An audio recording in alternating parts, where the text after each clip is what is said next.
Name me a game since the start of 2022 where Lionel Messi put in a dominant performance against a big side without the game opening up due to an incident completely unrelated to him. Go ahead, name one.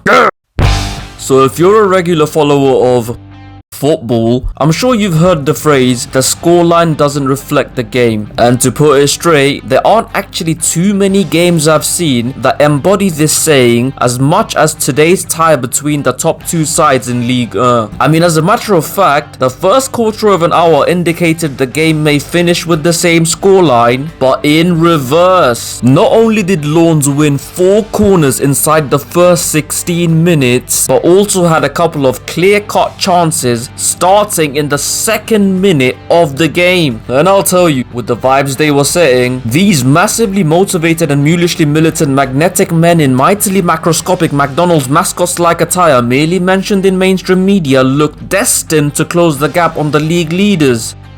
Until... Yup. And look, people need to stop judging challenges by what they see in slow motion. Fact is, at no point did my man target anything other than the ball, nor did he go into it with any malicious intent. Though it didn't stop Hakimi from acting like he'd been hit by a bus. Come on, brother, it's Ramadan. What's with this insincerity thing? And from there, PSG made the most of their numerical advantage. Cause apart from Vitinha's wonder strike, you see the other 2 goals they scored? All that nice intricate pass and movement would not have been possible had there been 11 men on the pitch for the opposition. But as it happened, the extra space was eventually exploited by first Mbappe and then Messi. Speaking of whom... Okay, so if you were watching this channel during the World Cup, you'd know that I had some strong and controversial, well, as controversial as someone with 2,000 subscribers can be, negative opinion on Messi's performances. And while him ultimately winning the thing made me look like the absolute Troy that I am, today he's practically proven all that right.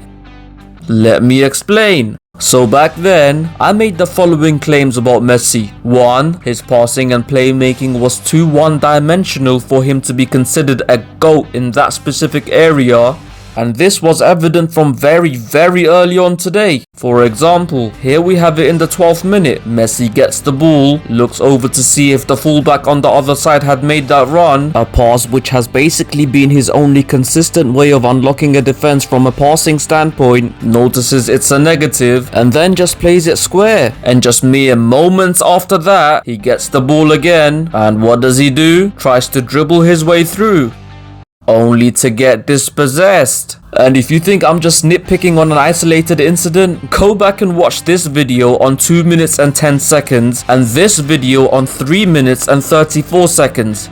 I pretty much say the exact same things I'm saying right now. Like literally the same stuff.